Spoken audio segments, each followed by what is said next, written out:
Good evening. We are now live on the web. I am WWJ Auto Beat reporter Jeff Gilbert, and we've had quite the week here at the North American International Auto Show. And normally we do this charity preview special on the radio. Today we're going to do it on the web, and all sorts of people stop by. Wow, I am glad I have a video of that. And who is this gentleman who walked in? It's Ford CEO Alan Mulally. Why don't you put a headphone on so we can talk? Great. And we are very informal tonight because we're doing a webcast tonight, and anything you say can and will be used against you on the web, and then tomorrow night on a WWJ special. So first, you had kind of an interesting week here. I mean, the unveil you had at Cobo Arena, I've never quite seen a multimedia presentation. Wasn't that fantastic? Like that. So does it say the industry is back, that this is getting to be fun again? Well, clearly that's true, but what you referenced was so exciting for the Ford customers and everybody associated with Ford, because, what we revealed was the entire new family based on the C-size platform, the C1. So the whole Focus family, the 4-door, the 5-door, the hatchback, the wagon, the small SUV, the ST, the sports version. And then, of course, we also revealed the new electrification of the C platform. Let's talk a little bit of business first for a few seconds. Ford announced today that there will be no routine raises for salaried employees. Are you trying to send the message that, okay, from now on, what people are doing is really connected to the future of Ford Motor Company? When times are good, we share it. When times are bad, we share in that as well? Absolutely, Jeff. And this is a really important development, because in the past, we all the stakeholders have not paid as much attention to competitiveness as we needed to.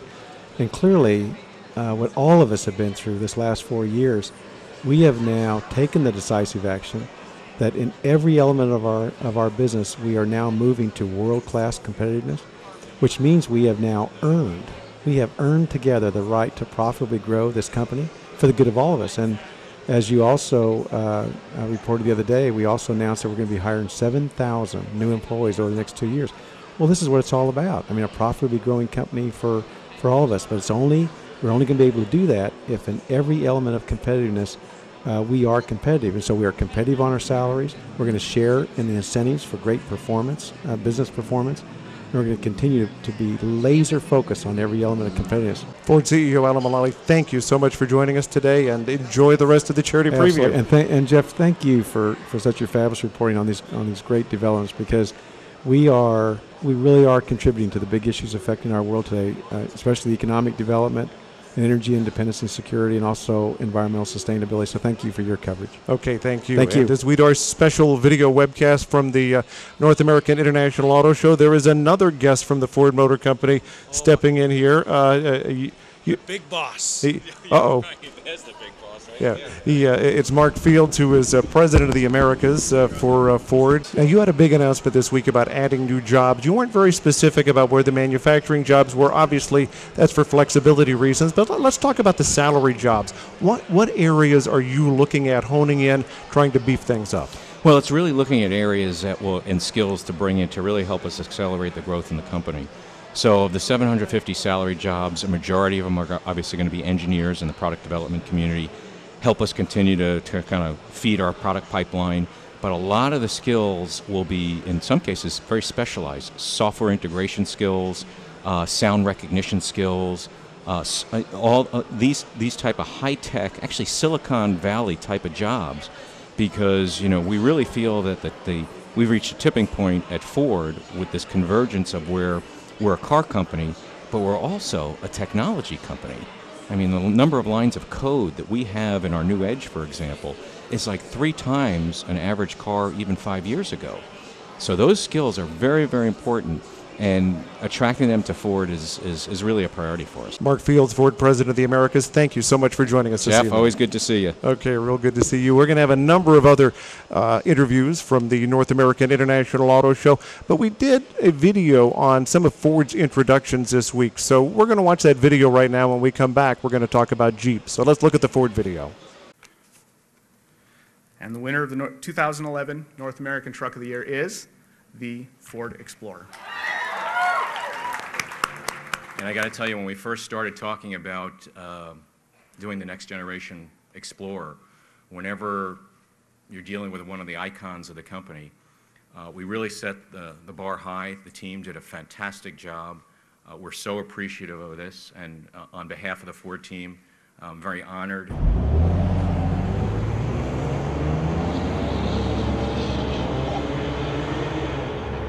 One goal, one Ford. Ford pulled out all of the stops for their presentation. Now, they're always at Cobo Arena. This time, they had this huge screen. And on that screen, a special guest. Hey, you know, there's been a whole lot of buzz lately about electric vehicles, and frankly, it's all getting pretty confusing. Actor Ed Begley Jr. has been a big proponent of hybrids and electric vehicles. You know, they've been in the hybrid business for a decade. Now they put that expertise to work by designing a driving experience that makes life easier. Using butterflies that let you know you've got enough charge to get where you want to go. Range anxiety? Buzzkill. Butterflies? Nice. Oh, look, a blue one. And so on cue, the butterflies fell from the ceiling at Cobo Center, paper butterflies. Now the Focus Electric will be out in about a year. Ford also showing its first plug-in hybrid.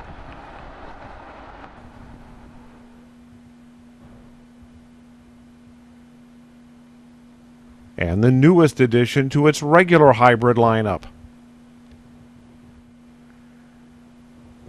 Now, both of these vehicles are smaller variations on Ford's new C-Max Mini minivan. The C-Max is aimed at young families who want versatility without a big size or a big price tag.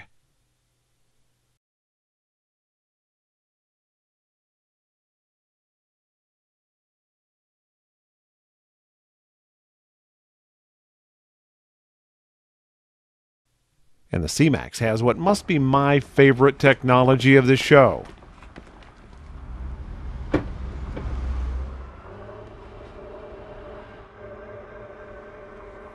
Now there's a sensor under the rear bumper, and another one that detects whether or not you have the key fob, so nobody else can just put their foot under the car and open your rear hatch. Ford's also giving us a glimpse of the future. The Vertrac concept gives you an idea of what the company's next generation of small SUVs like the Escape is going to look like.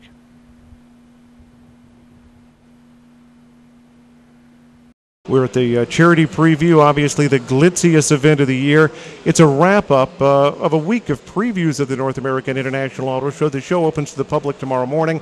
And this last week, if you're not familiar with auto shows, is where we really saw the new products. And no company has more new products this year than Chrysler, because they've been working on it, and the Chrysler's Jeep division has really been pumping out the new products. We're joined now by Mike Manley, who's the head of Jeep, and also the head of international operations for Chrysler. So you had the Compass this week, but really Jeep has been updating almost its entire portfolio. Absolutely. I mean, what we promised in 2010 was that every vehicle would be either renewed or refreshed. So the Compass, in fact, was the last one to complete that process. We had some work on Liberty during the year, Wrangler, of course, and the great new 2011 Grand Cherokee. You heard the name Grand Wagoneer thrown out this week? Yeah, it was. I was going to mention Grand Wagoneer.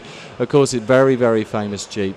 It's well loved by all of its customers, and you know, I think they'll be very pleased to hear the fact that Grand Wagoneer may well make its debut back into the U.S. market. But nothing more specific than that? Not at this moment in time. Mike Manley from Chrysler, thank you so much for joining us on our special webcast. Nice to see you. It's a pleasure, and we'll see you at the next big Jeep event. We will do. Thank you. All right, thank you. And as we broadcast live from the North American International Auto Show, let's take a look back at some of those Chrysler unveilings, because obviously they had a busy week as well. Like the company that shares the first name of this car, it's been through a lot. Before I get all like teary-eyed, let's just say there's a reason it's the last of the 16 new and refreshed models we told you about. Chrysler's 300 is really a centerpiece and a stand full of new products. Last year it was just a new stand with old products, and the year before it was barely a display. Now, we had heard the promise, and a lot of people were wondering if they would really deliver. You know, we delivered on our threat. We do have 16 new products on the stand that were not here last year. It has been a monumental effort on the part of Chrysler to get us here. I'm thankful, and there's a number of the members of the management team that are in this room here. but I think they should be publicly recognized for the incredible effort that they carried out. I don't know of a single car company in the world that would have been able to accomplish what these guys have done. The reviews have been pretty good so far. It used to be that a car company would launch a vehicle at an auto show, then 6 months later, that vehicle would show up at a dealership. Well, Chrysler is doing things a little bit differently now. The new 2011 Jeep Compass will be in showrooms across the country tomorrow and here at Cobo right about now.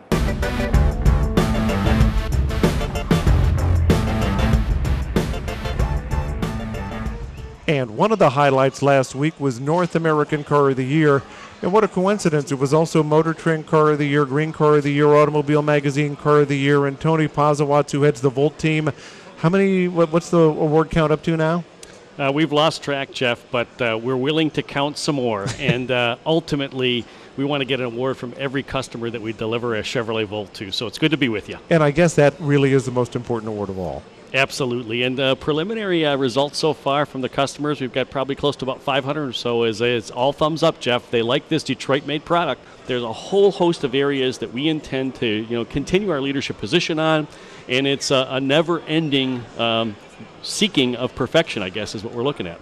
Tony Pozowatz, Vehicle Line Director for the Volt, thank you so much for joining us this evening. Thank you, Jeff. Happy New Year to all. All right, very good. And I had a chance to go on a drive of the Volt a couple of months back. It is a very interesting vehicle to drive. And, Tony, people keep asking me, even today somebody asked me, what's it like to drive the Volt? So it's nice to have people ask that kind of question.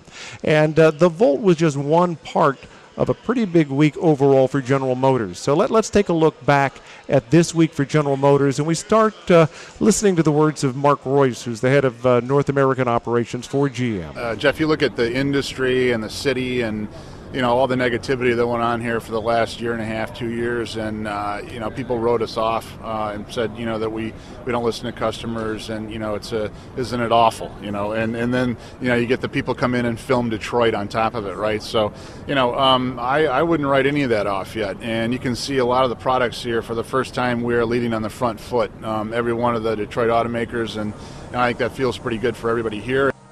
And as it seems like the clouds around the auto industry are clearing, GM used a puff of smoke that quickly disappeared to unveil the new Buick Verano.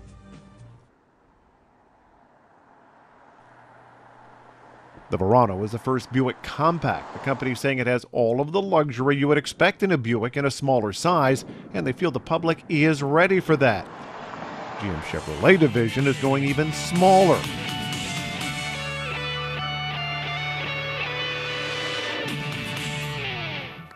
This is a sporty variant of the Sonic, a new Chevy subcompact that'll be out later in the year. The Verano and the Sonic will be made alongside each other at GM's Orion assembly plant. It's currently being retooled to make smaller cars, something GM couldn't do in the U.S. before, but with the new labor agreement, they can do it now. At the end of the day, that's what it's all about. It gets down to people. People build these cars, and if you got the right people and you got them energized and they know how to build the car with quality, then how can you go wrong? Chevrolet is celebrating its centennial this year. Here at the auto show, they're looking back, but Chevy will be looking ahead too. And what better way to do that than with the Chevy Volt, which was named North American Car of the Year. We tried very hard to come out with something that was truly amazing. And when we announced it, you could tell by the skepticism that it was really a moonshot. But in fact, I think today would tell you that yes, it was a moonshot, but we landed it. So Chevrolet and all of GM is in the mood to party. This unique band as they introduce the Sonic using iPads to make music. And GM's hope is that Chevy will be making music for another century or more. And good evening. I am WWJ Auto Beat reporter Jeff Gilbert, doing something a little different this year. We are live on the web from the North American International Auto Show, bringing you the sights and sounds of the charity preview and also a recap of what really was a very busy, very hectic week. And if I'm exhausted, you ought to see the two guys next to me. They got to be dragging this week. We got Bill Perkins and Baron Mead. They're the chairs of the show. They put everything together. And Baron's son, Andrew, who's joining us as well. So give me the report card. How do you think this week went? Either one of you can jump in first. I think it went very well, Jeff. We had over 5,500 people for press. 55 different countries. It's just been fantastic. Industry days went over what we thought it would be, and then here we are at Charity Preview. We were trying to get to 10,000. We're over 10,500 right now, and people are just having a glorious time. I mean, it's so upbeat, so wonderful. I mean, we're having a wonderful time. Baron, I've got a question for your son, Andrew. Can you put the headphones on him? Hold on one second. Because he seems like he's really good on the radio, like he's a professional. Have you had a chance to walk the floor, Andrew? You have any favorites? You better make sure they're from one of your dad's dealerships. LFA, yeah. All right. So now we know what you're going to get him in, what, about 8-9 years when he's ready for his license? Anyway, Baron Mead and Andrew and Bill Perkins, thanks so much for joining us. And thanks for making this week's preview week making us so welcome during this week. And good luck with the public show. Okay. And anyway, we are live on the World Wide Web at WWJ.com with our special charity preview. We are going to wrap things up in a couple of minutes, talk to some of our own WWJ experts. But first, I had a chance to look at some very interesting vehicles. Let's take a look at some of them. Porsche has been out of this show for 3 years. This time they decided to return in a very dramatic fashion. This is the 918 RSR, a very high-end Porsche sports car. Mercedes took a different tactic with their sports car. This is electric. It's the SLS AMG E-Cell. This is an electric version of the $183,000 high-end SLS AMG sports car. By the way, if you're wondering about this color, it's called Lumelectric Mango. And no, it won't be available on other Mercedes vehicles. Okay, in roughly the past 45 minutes, we've been kissed by Alan Mullally, which I have to admit was a unique experience and got us off to a decent start. We talked to people from Ford, from Chrysler, from the Auto Show, and from General Motors. And now we're going to wrap up a very exciting week with two people who spent a lot of time down here this past week. Our own in-house analyst, John McElroy, Murray Feldman, who is Fox 2 WWJ business editor. You can push that red button there, Murray, and you'll be on the air. So give me your impressions. We'll start with John. What are your impressions from this past week? Pretty good show. I mean, everyone's talking about it's all back. It's back in a big way, not quite to where it was yet, which means it can even be better in the next couple of years, especially as they expand Kobo. But we still got to get Nissan back here, a few of the other automakers. So and Nissan is coming back next year. They are exactly right. But it's good to see that it's getting as good as it is, and what I'm saying is there is more upside to the show. Last year, people were saying it wasn't going to be around this year. General Motors had a lot of promises, and people said, yeah, we hear this, let's show us. Well, General Motors comes away with the car of the year. Chrysler didn't win the truck of the year, but out of 3 finalists, they had 2 of them. They had the Durango and the Jeep Grand Cherokee, and you have Ford winning the truck of the year. I mean, what more can you want as far as big 3 headlines that are positive? Murray Feldman, John McElroy, thank you so much for joining us this evening. Thanks, Jeff. On our special WWJ.com Webcast. Really an interesting experiment in broadcasting, so we survived the past 40 minutes or so. Hopefully we gave you a few of the sights and sounds of the 2011 version of the North American International Auto Show. We got a lot of people to thank tonight. We've got to thank Kevin Sanderson, who is behind the camera right now. He's waving to you, but you can't see him. Well, wave the camera up and down or something, just so, sort of like you're taking a bow there. We got Josh Shadwick, who is running the controls, Roberto Bashane, who put all this together, and, of course, our management team at WWJ. We've got to give them credit as well. Bob Mundy, the on-site producer, Rob Davidak, our news program director, running things back at the studio. Thank you all for joining us this evening, and we will be archiving this, putting it up on WWJ.com forever, and if there are any bloopers, they'll probably end up on YouTube. But for the entire gang here at the North American International Auto Show and back at the studio, I'm Jeff Gilbert. Have a good evening.